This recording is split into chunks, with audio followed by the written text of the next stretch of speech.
From a collection of Unmitigated Pedantry, the blog of history professor Bret Devereaux, The Battle of Helm's Deep, Part 1, Bargaining for Goods at Helm's Gate, May 1st, 2020.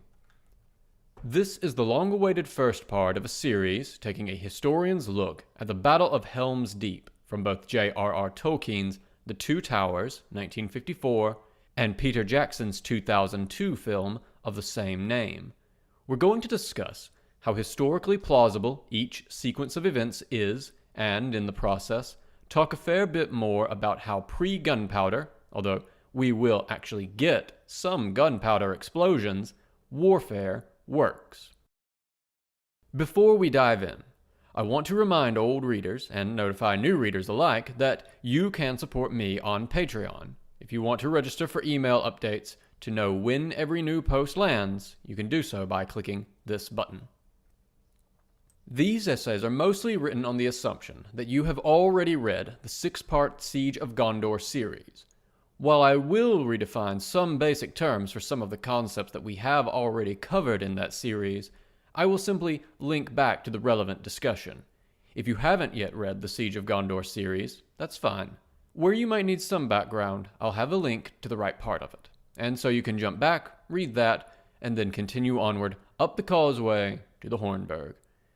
This should also be perfectly readable if this is your first series, and you don't care to back up for the Siege of Gondor, although you may get a touch more out of it if you do. Book notes. As a reminder, from the Siege of Gondor series, points where the books differ from the films in ways that impact our analysis will be covered in these little quote boxes as book notes. These are going to be more prominent in this series than they were with the Siege of Gondor. While the Battle of Helm's Deep itself has the reputation of being the more book-faithful of the two sequences, when it comes to a lot that we are going to talk about, like the operational context, the differences are actually quite massive. At some points, and this post will be one of them, we'll practically have two different analyses running in parallel. Hopefully, the distinctiveness of these little quote boxes will help keep track of them. End booknote. Finally, because the terms for some of these things are a bit imprecise, I am calling this the Battle of Helm's Deep, because that is, so far as I can tell, by far the most common thing people call it, although it might be properly known as the Battle of the Hornburg or the Battle of Helm's Gate. The film compresses this terminology, referring to the whole place as Helm's Deep, without distinction. But since we're going to be talking about this in some detail, the actual breakdown of names is going to be useful to keep track of what is happening where. For that, I am going to rely on the more detailed topography and naming conventions in the books, as follows. Helm's Deep is not actually the name of the fortress proper, so much as it is the name of the gorge the fortress guards. This is quite clear in the text. Two Towers, 157, quote, "On the far side of the Westfold Vale lay a green combe, a great bay in the mountains, out of which a gorge opened in the hills. Men of that land called it Helm's Deep." End quote. The fortress itself is called Helm's Gate in the text and consists of three main parts. The main fortress, the Hornburg, a stone set atop the Horn Rock, then the deepening wall, a long curtain wall closing off the gorge, and finally, book only, Helm's Dyke, a trench and earthwork wall out in front of the fortification. The Hornburg also serves as the residence of Uruk-hai, master of the Westfold, a key figure in the books who is not present in the film. Poor Uruk-hai is the second most hard done by character in the adaptation for being left out, after only Glorfindel of freaking Gondolin, who chivalrously lends Arwen his superstar appearance. That name, Helm's Gate, neatly underscores the purpose of the fortress. It is a blocking fortress designed to forbid entry to the valley. The rest of the valley is in front of the fortress and is called the Deeping Combe. A stream runs from the deep to the combe and is called the Deeping Stream. I'm going to try to keep these terms, if just to avoid a lot of confusion. Image. Breakdown of the parts of Helm's Gate. Image description. Helm's Gate, as seen in the film, with parts labeled. Helm's Dyke is not recreated in the film, but is some distance out, well behind where the camera is positioned here. I also can't make out where the deeping stream is in this image, but it is a key part of the narrative in both book and film, and shows up in order scenes. End of image description.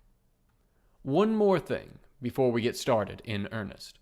One of the running themes of my look at Helm's Deep, which will soon become very apparent, is that Saruman and Saruman's forces make quite a number of avoidable rookie mistakes, both during the campaign and the actual assault. I don't want this to be misunderstood as a criticism of the source material. Rather, I think it is a hidden sort of genius to the source material. In our last series, we saw two very experienced commanders, the Witch King and Denethor, and also Aragorn, Faramir, and Theoden, engaging in very complex and quite masterful operations. There is a lot to learn from an analysis of a masterful operation, even a fictional one, even when it is eventually unsuccessful. But Saruman does not have a lot of experience. Theoden does. As Saruman himself notes, the House of Errol has, quote, fought many wars and assailed many who defied them, end quote. 2 Towers, 2:18. Theoden himself had been a king even longer than Denethor had been steward. Theoden becomes king in 2980. Denethor becomes steward in 2984. And given what we know about the political situation, it is safe to assume he had some fighting to do even before he became king, and much more afterwards. The film has Theoden say this, and at moments shows it on screen in interesting ways, but the desire to insert some conflict between Theoden and Aragorn means that this characterization gets a bit muddled, as we'll see. Nevertheless, it is clear that Theoden, in book and film, is an experienced and capable commander. He may lack the subtlety and sophistication of Denethor, who, as an aside, I'd probably rate as the better pure tactician of the two, but the worse overall leader. But reliable, workmanlike generaling is often the best sort, and proves to be so here. But as to Saruman, there is no hint in the Silmarillion that Kurumo, the Maiar who would be Saruman, was a great warrior among the Maiar. Indeed, I cannot find that he did any war fighting before this. His Maiar name comes from the Unfinished Tales. He does not appear in the Silmarillion save as a wizard. He was a Maiar of Aola, the Smith Lord, and it shows.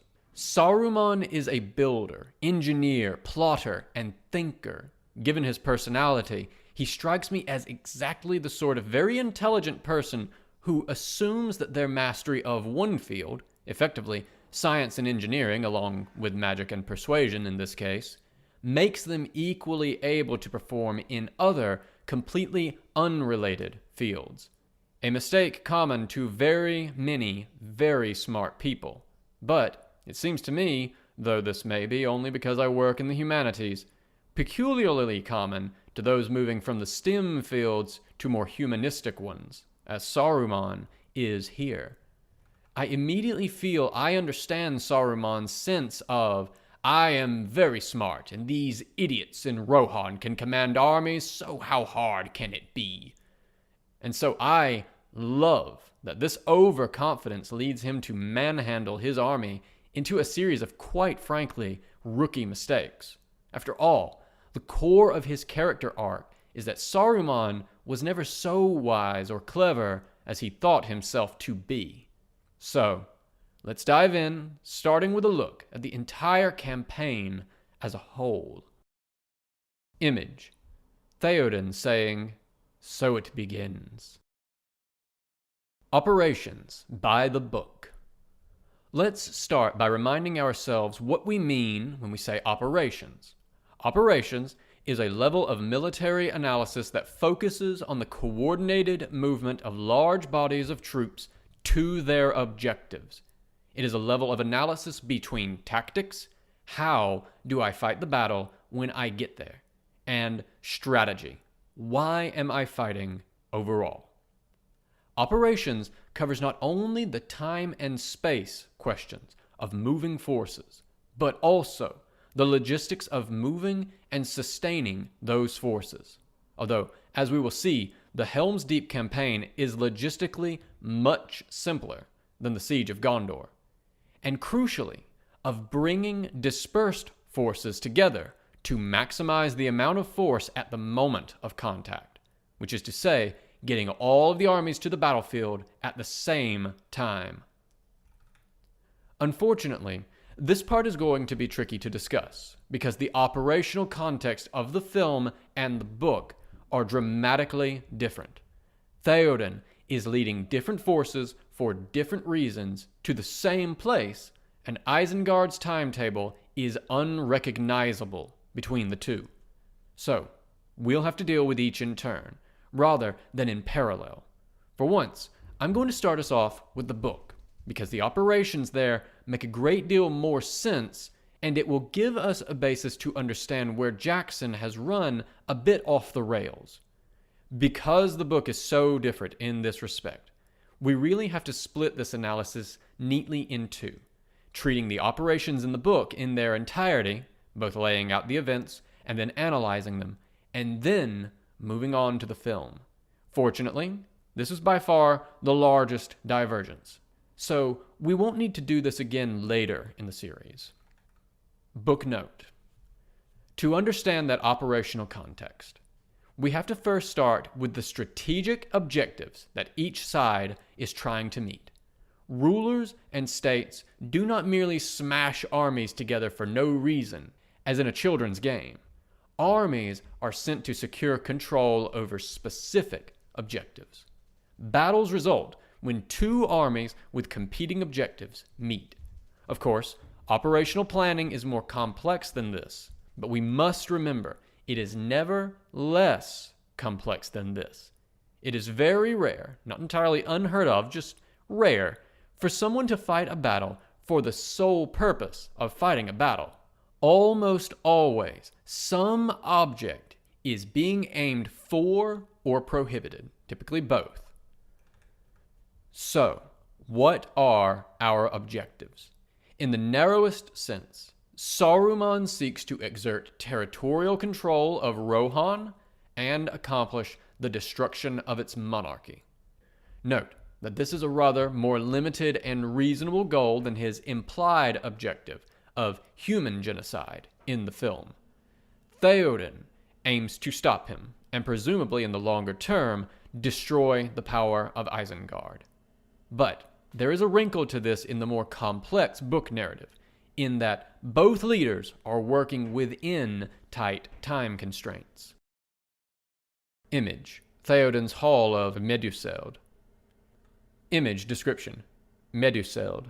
This doesn't really go anywhere, but I like this as a depiction of the sort of North European early medieval hall. At the same time, it really falls a touch short of the description we get in the books, where Legolas describes the place as, quote, "There stands a great hall of men, and it seems to my eyes that it is thatched with gold. The light of it shines far over the land. Golden, too, are the posts of its doors." End quote. I think they could have done to give us a bit more sense of the grandeur that Legolas sees. End image description. Saruman must know, as Gandalf does, that the blow against Gondor is coming soon. Indeed, by this point, it is not 2 weeks away. Gandalf reaches Edoras on March 2nd, and Minas Tirith is besieged on March 14th by an army that set out on March 10th, though this has been hastened somewhat by events. Saruman is not Sauron's loyal servant, though, and he is playing a dangerous game. Two Towers, 221 to 222. If he expects to survive, he must be powerfully entrenched in Rohan before the last of Gondor falls. Ideally, he hopes to have the One Ring as well. That urgency goes a long way to explaining his wasteful haste. The Witch King had spent many years preparing his army to assault Minas Tirith, and his campaign, though unsuccessful, was masterful, and faced an equally masterful defense by the forces of Gondor. Saruman is in an awful hurry, and quite frankly, as we'll see, not very skilled at this, and it shows in a slipshod operation followed by a disastrously unplanned and poorly executed fortress assault.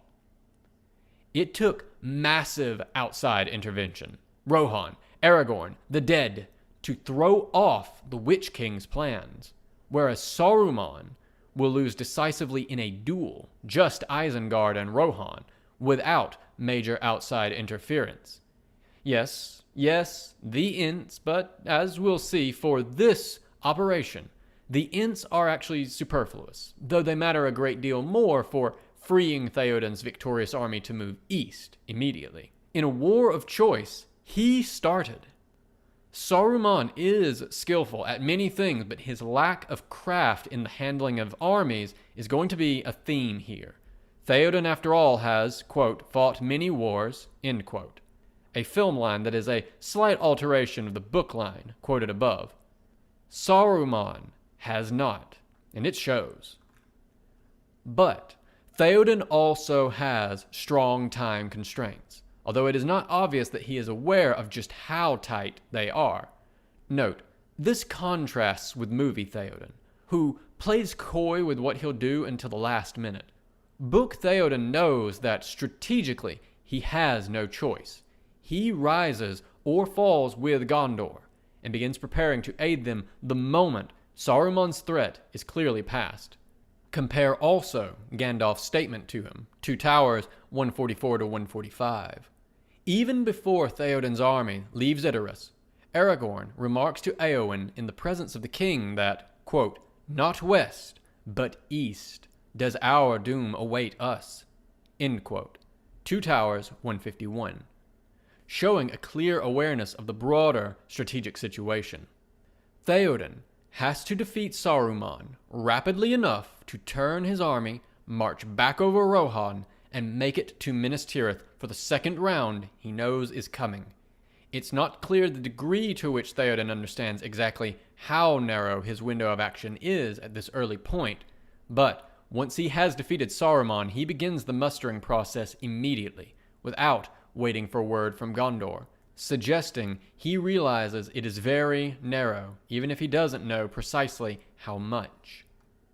We'll get to some of the complications of terrain and logistics in a moment, but for now, I just want to give a basic rundown of the campaign. Here's a map to follow along. Note, this map doesn't have distance measures. To measure distances not given in the text, I am using my own fold-out map, which has a scale. Image. Map of Rohan. Image description. The Westfold campaign, as it plays out in the books. Once again, I've gotten my map from the Lord of the Rings project. Check them out. Note, the numbers indicate what day each army is at what position. I've had to be somewhat approximate here, but I wanted a map to help make sense of the narrative. End of image description. Tolkien's dense writing, along with the ample appendices in Return of the King, enable us to reconstruct Rohan's movements with a good deal of precision. On the early morning of March 2nd, Rohan has a field army under the command of Erkenbrand of the Westfold covering the ford of the Isen, which Saruman had forced on February 25th, resulting in the death of Theodred. But the main force of Rohan is in its cavalry, the largest body of which, around 1,000, is idle in Edoras, about 120 miles, 40 leagues, 2 Towers, 154, east. Now, you want to keep in mind as events unfold, very rapidly indeed, that none of these 3 armies, Saruman's, Erkenbrand's, or Theoden's, know where the others are or what they are doing at any given moment. In sharp contrast, as we'll see, to the film, they all make decisions or fail to make decisions based in part on that lack of knowledge, which is a regular feature of operations, especially in the pre-modern world. One often doesn't know where an army is until one hits it, often leading to an encounter battle. Following the appendices, Theoden marshals out of Edoras with his force first on the 2nd, intending to ride west, group up with Erkenbrand, and give battle, probably at the ford of the Isen. Theoden has more than 1,000 when he musters, 2 towers, 152. That may seem small, given the forces in our last series, but it is more than 1,000 cavalry, which is actually quite formidable, and he expects to join up with Erkenbrand's infantry, which, as we'll see, probably number around 2,000. Theoden rides hard, moving until the last scrap of daylight is lost, and beginning again in the early morning of the 3rd, 2 towers, 154. It's a good plan. A ford is a good natural defense, and as we'll see, the likely combined force, something higher than 2,000 foot and 1,000 cavalry, given that not all of Erkenbrand's forces reach Helm's Deep. Some died at the Isen fort, and some Gandalf redirected there to bury the slain. Probably is large enough to risk an open battle, especially given Theoden's commanding superiority in cavalry. Massive cavalry superiority covereth a great multitude of sins.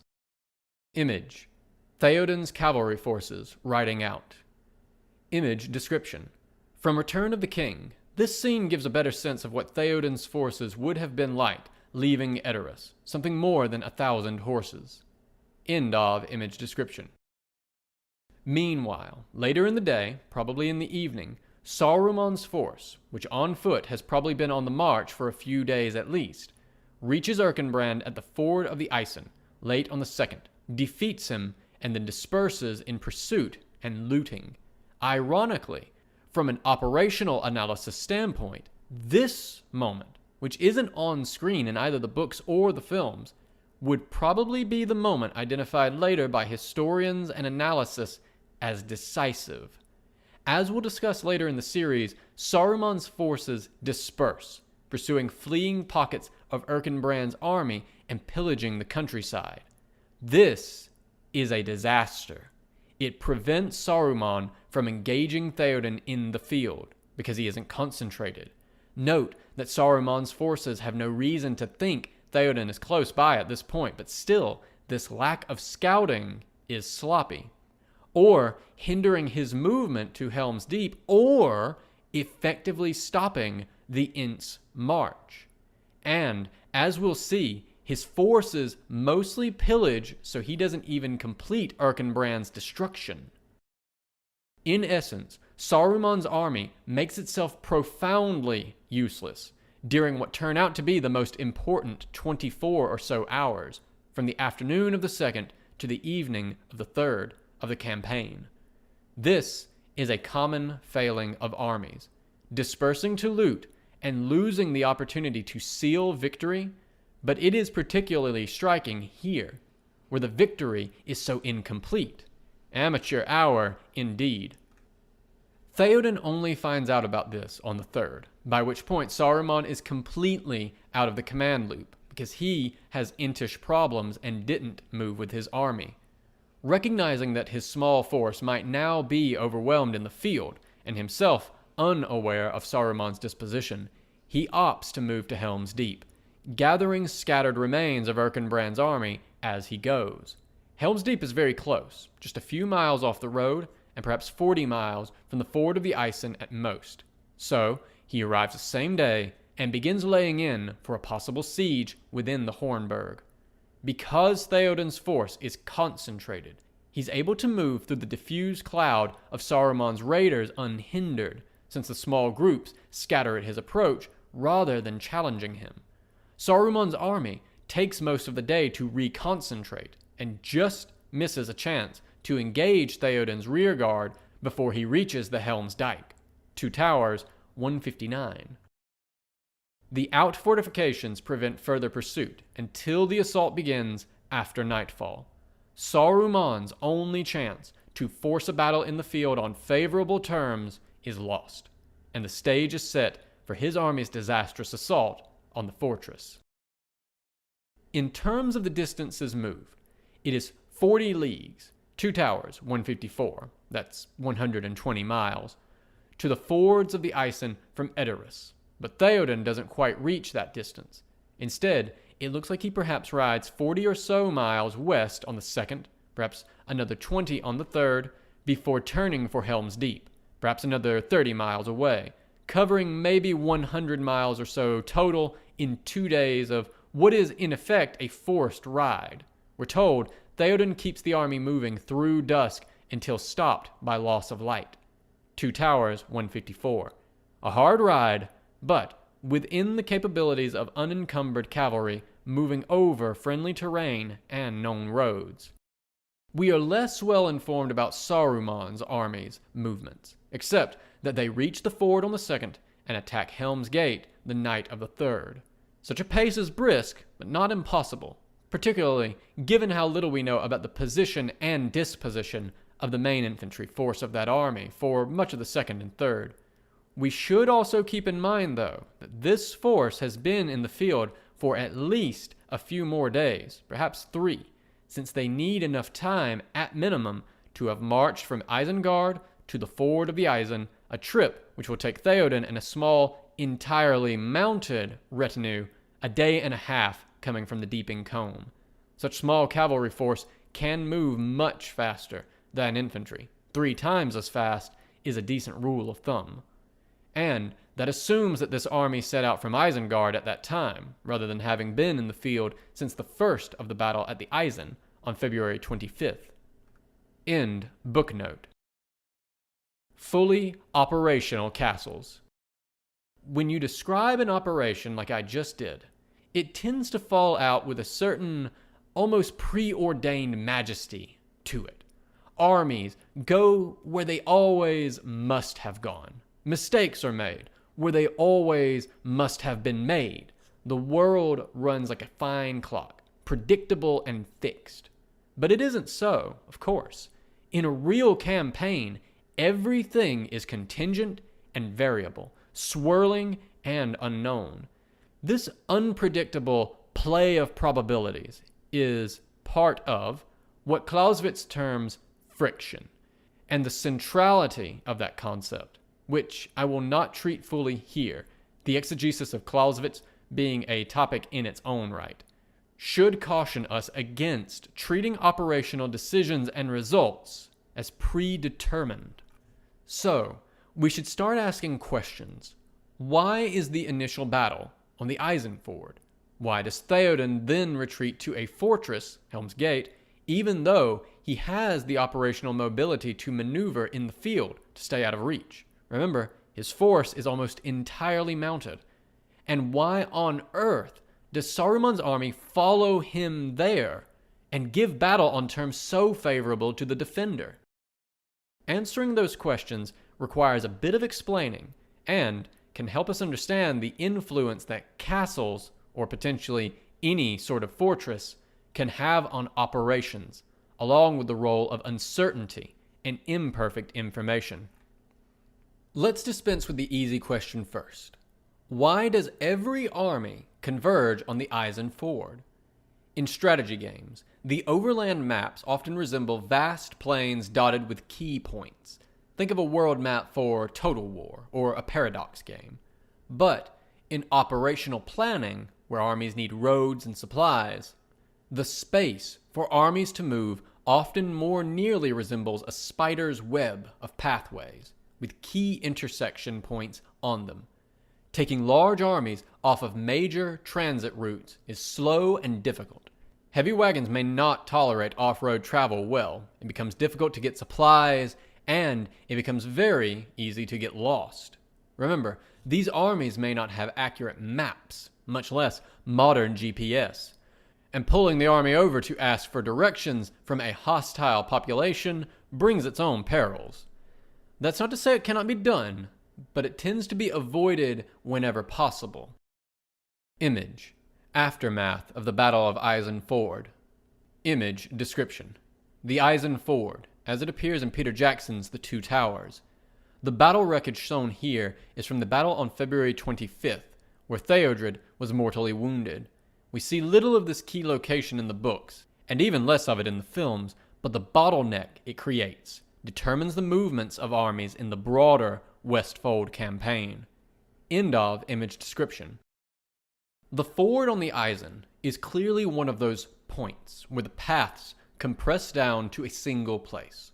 Saruman's forces must cross it in order to get to Rohan. Since Theoden can read a map as well as Saruman, he knows this. Moreover, a ford is far easier to defend than an open field. The ford is the natural position for both armies to try to occupy as rapidly as possible. Terrain can often create hotspots like this, with many battles, because there are just only so many ways to get from point A to point B, which remember, getting an army to point B is the central concern of operations, which is part of why battles often cluster when viewed on a map. Saruman's forces get to the ford first and force it easily, which is about the only good bit of fortune his forces will have. And that brings us to the second, more interesting question. Why do the armies converge on Helm's Deep? And then, more to the point, why do they then assault the fortress, Helm's Gate, there? This in turn opens the broader question of how fortresses and castles shape land operations. Due to changes in the nature of warfare, fortresses don't fill the same roles now as they did in the pre-modern or early modern periods. Often, especially in stories, we assume that you siege the castle because besieging the castle is the doing thing, or because it is a win condition in a video game, or because besieging the castle magically causes all the smaller settlements in the area to effortlessly flip to providing resources to you. We may dismiss this quite easily. No one engages in a siege, much less a fortress assault, if they don't have to. But then why assault Helm's Gate? Image, distant view of Helm's Gate. Image description. A distant view of Helm's Gate, with Helm's Deep behind it, from Peter Jackson's The Two Towers. From here, it is easy to see how impossible it would be to move supplies over this open plain safely with an enemy cavalry force still within the fortress. You would need not only to block the causeway, but also the deepening wall as well, lest they slip out and raid you, then retreat back to the fortress when pressed. End of image description. And here we get the error in the other direction, a very common one among modern folks looking backwards, in assuming that because a castle or fortress can't possibly block the entire space, Hadrian's Wall or the Great Wall notwithstanding, that such fortifications were folly, worthless, and easily bypassed. But we can easily see why Saruman's army must assault Helm's Gate, by gaming out what happens if they do not. And that in turn serves to illustrate the purpose that many pre-modern castles and fortresses have. Because after all, there is nothing of value at Helm's Gate save for Theoden and his army. Note, I'm trying to be very specific with my terminology, even though our sources are often not. Generally, in modern usage, a castle is a fortified private home.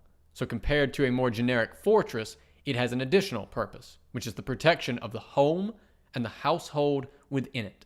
The bigger difference is between a fortress, of which a castle is a subtype, and a fortified settlement or city.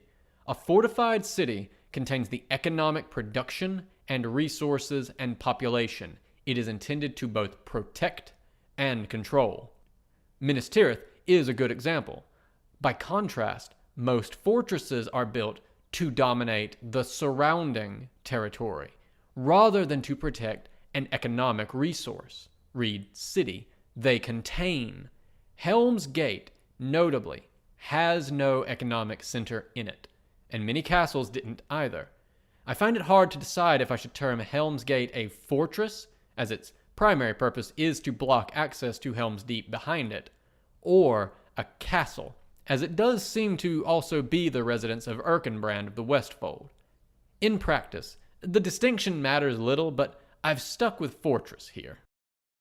If Saruman's forces look to spread out, either pillage or most likely forage supplies locally, Theoden's army is a serious problem. Whereas Theoden's cavalry army can move fast with the supplies it can carry for the distances here, Saruman's force is on foot and has already been on the move for some time. As we've discussed before, armies on foot moving with supplies are often quite slow. From Isengard to the ford of the Isen River is about 30 miles, roughly 3 days, before reaching Erkenbrand and defeating him on the second.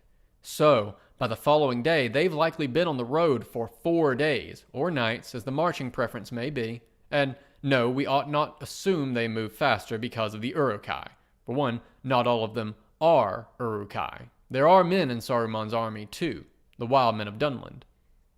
An army of this size might carry something like 10 days' supplies with it, which means that Saruman's forces are rapidly nearing their operational tether. They have to either gather supplies locally, get supplies moved to them along secure supply lines, or turn back. If they want to stay in the area to secure it or do economic damage, they must begin foraging. Theoden's army, with its strong core of 1,000 cavalry, makes a mess of these options. If Saruman's army spreads out to forage, Theoden, now safely based out of Helm's Deep, can use his cavalry to ascertain the disposition of the enemy infantry, and, once he is satisfied they aren't concentrated for a battle, ride out and destroy the foraging parties in detail. Defeat in detail is the term for destroying a large army by engaging its separate parts in unequal contests one by one. In practice, the mere presence of Theoden's army prevents Saruman's army from foraging effectively. If you want to see this playing out in an actual ancient campaign, I recommend Paul Erdkamp's Hunger and the Sword, if your library can swing a copy, or if you are just well off. This is the method the Romans used to bottle Hannibal up in southern Italy after Cannae without fighting field battles with him. The threat of a cavalry attack will force the army to stay concentrated, which will prevent foraging, which will compel Saruman to retreat and try again, which he cannot do because, as mentioned, he is under tight time constraints. Why not bypass Helm's Deep? After all, it is off the road and thus not blocking a direct advance on the now mostly empty Edoras. Here, the problem is supply lines. If the army disperses, Theoden can pick it off in detail as discussed. But if the army is to stay concentrated, it needs a source of supply. As we've mentioned before, supplying an army overland in the pre-modern period is very hard. But the distances here are small enough that it is possible. But Theoden is once again the problem. His cavalry, stationed just off the road in Helm's Deep, could easily dash out, disrupt those supply lines, and dash back to the fortress before they could be engaged. Striking at Edoras is equally hopeless, for the same reasons. If Saruman's forces immediately march on Edoras, they have left not only Theoden's force, but also the remains of Erkenbrand's army behind them. Edoras is fortified with what Legolas describes as, quote, a dike and mighty wall and thorny fence, end quote, which I read as a description of what is sometimes called Murus Gallicus after Caesar, Bello Gallico, Book 7, Section 23, with a dry moat on the outside. Not only can those armies raid their supply lines at will, they could easily show up behind the siege works by surprise and smash the whole host in the field. As we'll see, an aggressive advance means leaving something close to 3,000 Rohirrim, more than 1,000 of them mounted, behind you. To do so is to invite disaster, and on the open plains of Rohan, with nowhere to hide or flee, destruction. Image: the gates of Edoras. Image description: the gates of Edoras, and actually quite a good rendering of this sort of fortification. It is hard to tell if they have mostly gone with Murus Gallicus or the related Pfosten-Schlitzmauer form, because I can't clearly see any wood bracing on the wall itself, as opposed to the watchtowers. The advantage of such fortifications, as Caesar notes, citation above, is that the stone base is almost impossible to knock down, even with a ram, because the reinforcing earth and timber gives it flexibility. At the same time, the wooden fence gives the defense height against scaling attacks. End of image description. And this is how fortresses function on an operational level. The presence of even a small mobile force, here cavalry, though in rough country light infantry can do the job, stationed out of a fortress or a fortified city, especially if that city, as is likely, sits on all of the local transit routes, like roads and rivers, tremendously complicates logistics and operations, much less any actual exercise in territorial control, like resource extraction, in the lands surrounding it. Theoden's cavalry makes his force impossible to ignore. It must be neutralized one way or another, and this is often how castles functioned in medieval Europe. The presence of cavalry forces, typically the castle's lord and his retinue, within the castle garrison made both bypassing them logically infeasible and exerting real territorial control around them effectively impossible. Consequently, if you wanted to take a region, that meant painstakingly reducing the major castles one by one. Thus, for instance, the strategic value of Stirling Castle, which made it a repeated flashpoint in the wars between England and Scotland. Sitting at the narrow of the island and along the River Forth, it simply couldn't be bypassed, but had to be taken, again and again. If you were lucky, the reduction of one major fortress might lead the others to surrender, which must be what Saruman is hoping for here. Which leaves you just a few options. You could attack the Hornburg, as Saruman's forces do, or just leave a blocking force there and move the main army on to a real population center like Edoras. But leaving a blocking force isn't simple. There may be something like 10,000 infantry in Saruman's army, the movie's figures, but they have to contend with 2,000 in the fortress and another 1,000 with Erkenbrand. That means splitting the army nearly in half to hold Theoden still. Moreover, while in the film the Hornburg looks fairly easy to blockade, the fortress Tolkien had in mind actually looked like this. Image. Tolkien illustration of Helm's Deep. Image description. Via the Tolkien Gateway, J.R.R. Tolkien's sketch of Helm's Deep and the Hornburg. End of image description. Blockading that is going to require both circumvallation, building a wall around the fortress to prevent surprise attacks by the garrison, and contravallation, building a wall around your wall around the fortress to prevent surprise attacks by a relieving army, here Erkenbrand's, from behind. That in turn means days of digging and earthworks where the army cannot be dispersed because you need half of it standing guard while the other half digs. All so that you can send the rest of your army onward while waiting Theoden out. And wasting all of that time just to be able to start another siege against a different fortification, the fortified town of Edoras, would drag the campaign out longer. And you still have the possibility that Erkenbrand's army reconstitutes itself and shows up somewhere at the worst possible time, making Saruman wait even longer, which, as we discussed, Saruman cannot do because his operational timetable is set by the impending destruction of Gondor and his need to present his occupation of Rohan as fait accompli to Sauron when the latter's armies stream out of Anurian and up the East Fold. The cautious course of waiting Theoden out or engaging in patient siege works simply aren't available on the timetable that Saruman's own double-dealing has locked himself into. Booknote. That supply situation is briefly acknowledged in the text with the quote that I've used as part of the title for this post. When Gamling, temporarily in command of Helm's Gate, quibs that, quote, if they, Saruman's forces, come to bargain for our goods at Helm's Gate, they will pay a high price, end quote. 2 Towers, 160. A delightful bit of bravado that didn't make it into the film. End booknote. All of which points us to the reason that Saruman's forces opt to assault the Hornburg. They quite literally have no other choice. The apparent predetermination here is a consequence of the fact that Theoden and Saruman's commanders know all of these things already, which in turn is why the failure of Saruman's army to stay concentrated, something we will return to, at this juncture is so crucial.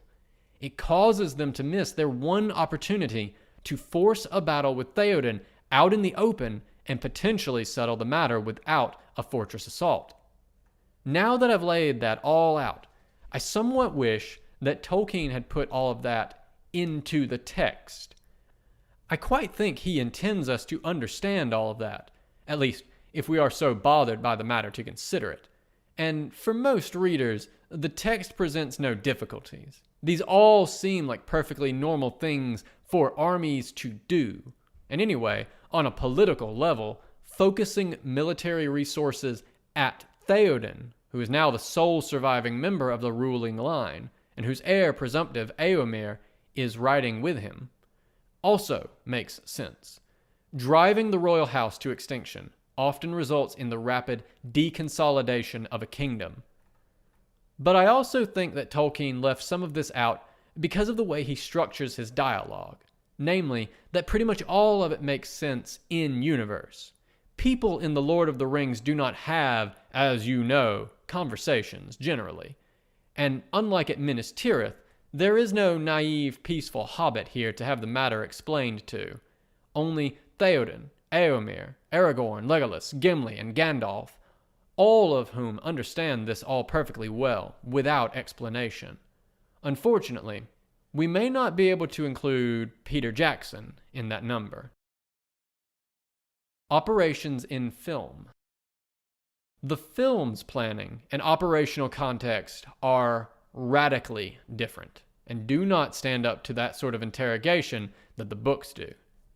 Rather than moving immediately, as he does in the books, after being awakened by Gandalf, Theoden stays in Edoras long enough in the extended edition to have an elaborate and very emotionally stirring funeral for his son, which makes sense from an emotional story perspective, but perhaps not from a strategic one. He doesn't have a large body of cavalry with him because he has sent Éomer away, and Éomer had ridden out with it. Theoden comments that such cavalry would be, quote, 300 leagues from here by now, end quote, which is strange since Éomer's goal was to fight Saruman's forces, which should have him moving in the same direction. And also, 300 leagues is about 900 miles, which would put Éomer somewhere north of Lothlorien, or in the southern reaches of Mirkwood. After the funeral, Theoden receives word that Saruman's forces are already in the Westfold, meaning they are over the Isen and are burning the place. Some orcs had slipped through in the books in that first attack in February, but were crushed by Éomer in the open. Gandalf advises attacking Saruman's army head on, a terrible plan, as we will see, but Theoden, wisely, refuses. He instead resolves not to go into open battle, but instead to take the populace of Edoras to Helm's Deep, emptying the city. What is communicated to us here and later is that this body of refugees, combined with the people already at Helm's Gate, comprise the people of Rohan, or some very significant fraction thereof. His route is described by Wormtongue as, quote, a dangerous road to take through the mountains, end quote, which, look at the map, it is not. It is rather a brief jaunt down the one main road Rohan has. Booknote. I want to just stress how different this situation is. Gandalf and Theoden in the books are on the same page, first planning to meet the enemy in the field after meeting up with Erkenbrand, and then it is Gandalf who suggests the retreat to Helm's Deep. Moreover, the composition of Theoden's column has changed, with hundreds of cavalrymen subtracted out and what is presumably many thousands of refugees added in, which would dramatically change the speed at which his force can move. Crucially, in the books, the civilians of Edoras are left in Edoras. They actually make for Dunharrow, another mountain fastness, more sensibly away from Saruman, with Éowyn put in charge of them. Finally, of course, Éomer has been removed from the army, and Erkenbrand and his army and infantry force has been removed altogether. End booknote. Gandalf immediately complains about this plan, and you know what? He's right. This is a terrible plan. Theoden's response to hearing that the Westfold is being pillaged by enemy forces who have already crossed the river is to lead a column of refugees into the Westfold, where the pillaging is, to seek safety in a fortress that is closer to the enemy. His plan is to avoid open war and a pitched battle by marching to where the enemy is. He even insists to Gamling that this is not a defeat, which makes it sound like he is retreating from the enemy. But even a brief look at the map tells us it is not so. Image: Westfold Campaign Map. Image description: the Westfold Campaign as per the film, map via the Lord of the Rings project. As discussed below, the numbers here are effectively meaningless as we lose track of the progress of time almost immediately in the film narrative. End of image description. But Gandalf's plan is no better. Theoden's force is much too small to offer open battle to the army we see later, an army that Gandalf should have some sense of, having witnessed its initial creation. His forces aren't even enough to really compel that army to concentrate, and thus stop pillaging and burning. And some of Gandalf's information is just wrong. He insists of Helm's Deep, quote, "There is no way out of that ravine," end quote, which is most certainly not true in either the books, Two Towers 158, or the film. This is a strange error for the wisest of the Maiar to make, and thus, unsurprisingly, it is not in the books. But not only does this change make Gandalf and Theoden into fools, it makes a complete mess of the logistics and operations of the campaign. It is hard to pin the sequence down precisely, as the film plays fast and loose with time, as well as geography. In the close shots, it looks like afternoon when Theoden leaves Edoras. Everyone is casting deep shadows. But in the wide shots, the sun is still high in the sky, presumably for lighting reasons. Then, we cut to Wormtongue already at Isengard, telling Saruman what has happened. We might dismiss this as just film playing with time, except that this scene ends with Saruman ordering out his warg riders, who then reach Theoden just a few scenes later. But strangely, the scene seems to take place at a midday lunch stop, so perhaps Theoden left Edoras in the morning. Either way, we have our wolf battle. Then, at the same time, the civilian column reaches Helm's Deep and begins settling in. Saruman, presumably knowing his effort to strike Theoden on the road has failed, presumably a warg rider has reported back, sends out his vast, uniformly infantry force to attack Helm's Gate.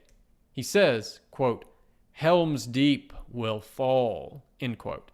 But I think this is because Peter Jackson, for the sake of not confusing the hell out of us, drops many of the geographical names or condenses them, and explicitly tells them, quote, "This night the land will be stained with the blood of Rohan," end quote. His army then apparently power walks around 120 miles or so in an afternoon to arrive at nightfall. This is a mess. To be clear, Helm's Deep is about equidistance between Edoras and the ford of the river Isen, putting it about 60 miles from both. In the time it takes Theoden to cross that distance, Wormtongue rides from Edoras to Isengard, minimum 160 miles. A cavalry unit is marshaled, sent out.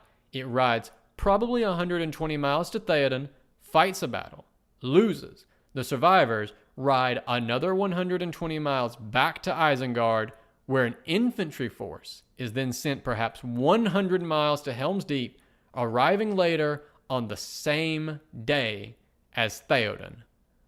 All of which apparently happens in the space of a day or two, while Theoden is moving a column of civilians loaded down with children, the elderly, and supplies.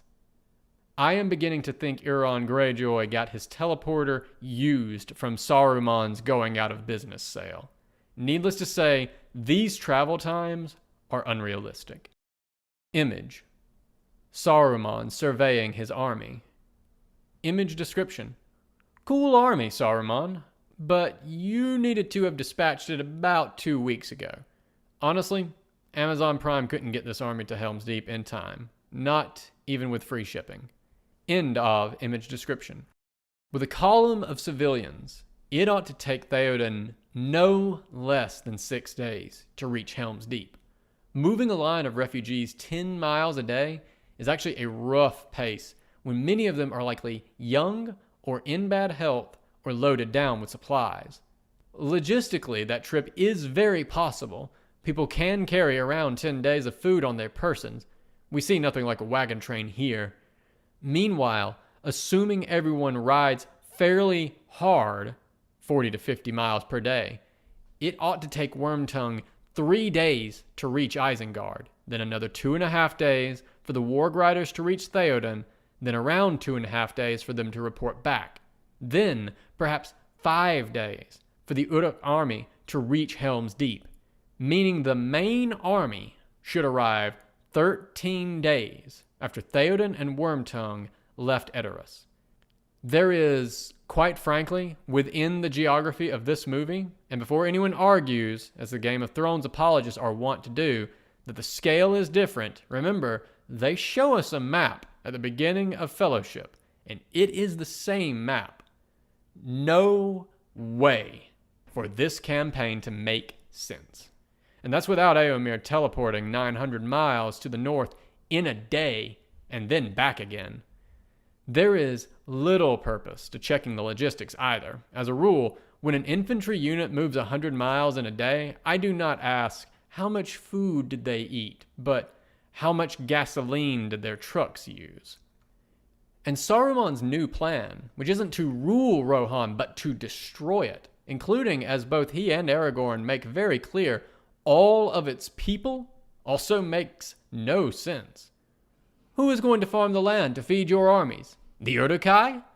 And Theoden's claim that he can outlast Saruman within these walls is also nonsense.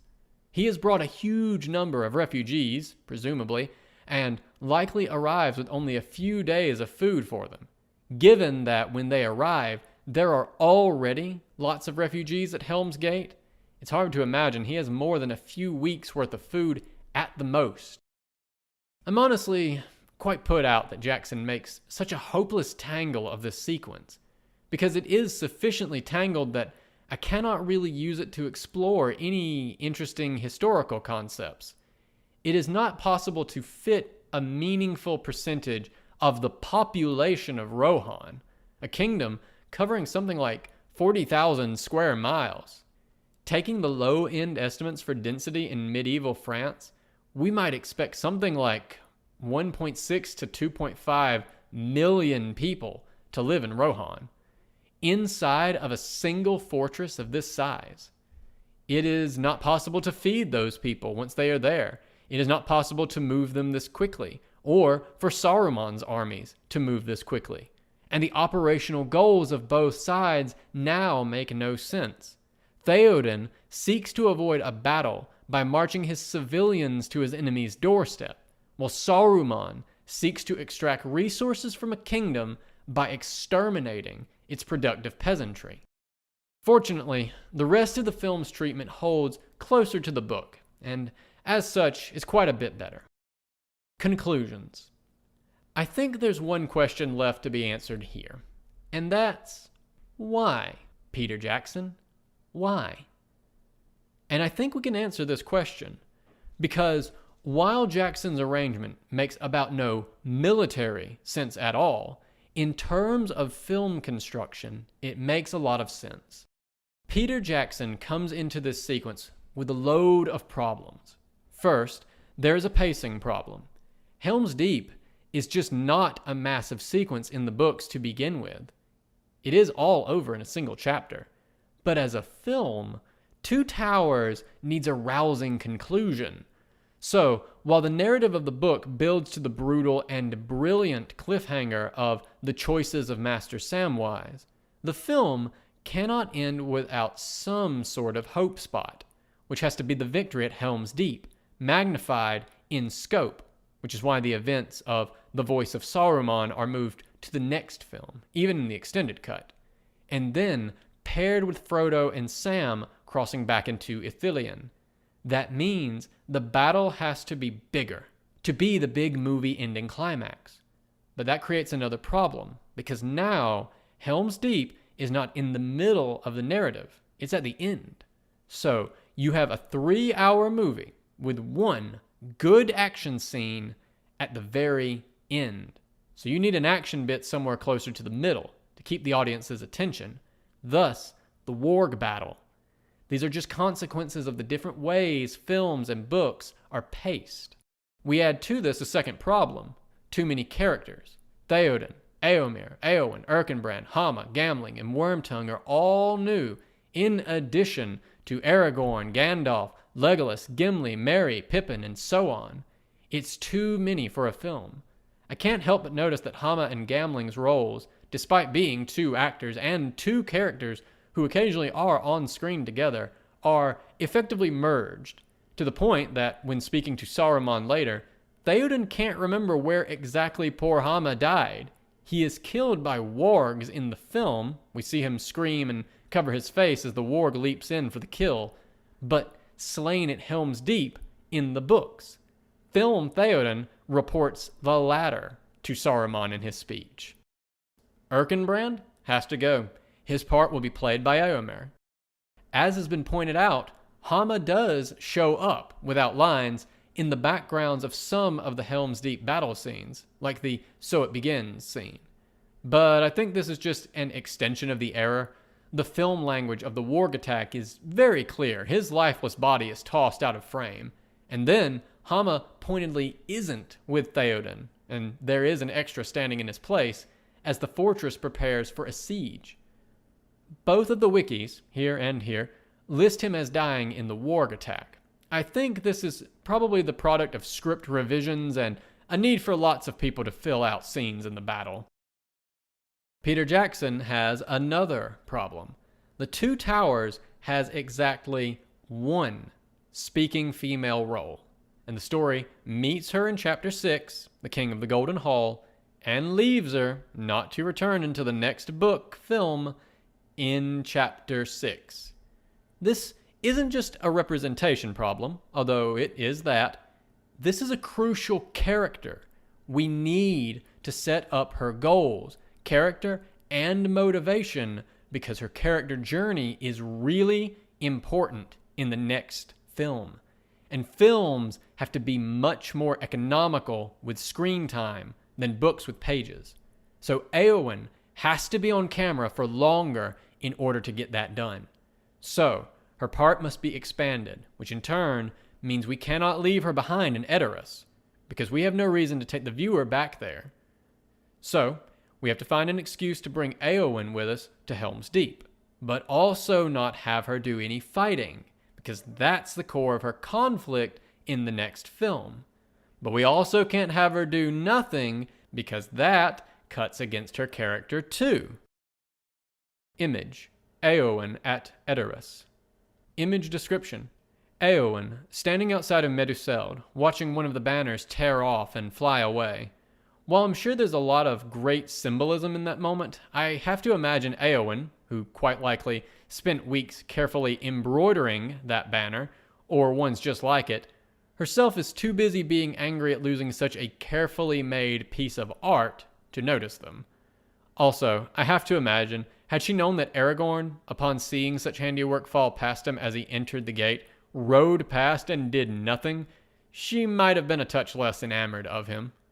End of image description. And on top of that, we have a 4th problem. The stakes of the Battle of Helm's Deep in the book are expressed in complicated, slow dialogue, and even then, only incompletely. I've just spent the better part of 4,500 words explaining why this battle works out the way it does, why that makes sense, and why the stakes are what they are. Jackson needs the stakes to be bigger, but also more immediate. Ideally, he needs them visually on screen because film is, above all, a visual medium. Jeopardy that only exists in dialogue is bad jeopardy in a film. This needs to be obvious and immediate, and it needs to be established quickly because, good heavens, this film is already really long. Jackson's solution slays these last two problems with a single stone by moving the people of Edoras to Helm's Deep. He takes a jeopardy that existed only in the abstract and brings it on film, and also makes it more comprehensible, since we do not need to explain to us that the fall of a fortress would be bad for the people in that fortress. And at the same time, this takes his one key female character and keeps her where the plot is, so he can establish that she wants to fight but keeps getting shoved aside. This is a point he has to hammer repeatedly so that the audience remembers it a year later. Remember, he's planning these films for theaters before the age of Marvel, when you could rely on Wikipedia to bring your audience up to speed. When that character development gets resolved in the next movie, and it gives her something to do that shows her being practical and compassionate, which we also need demonstrated clearly. So, while mashing the operational context of this sequence into unrecognizable mush saddens me, I have to say, I honestly cannot see a better way to do it while still resolving these problems, keeping in mind the strict restrictions on screen time, which makes adding an Edoras AO and B plot technically a C plot, since this is the B plot to Frodo's A plot, effectively impossible. Alas that it came at the cost of my beloved logistics studies, but as far as sins of adaptations go, this one is a reasonable and necessary evil.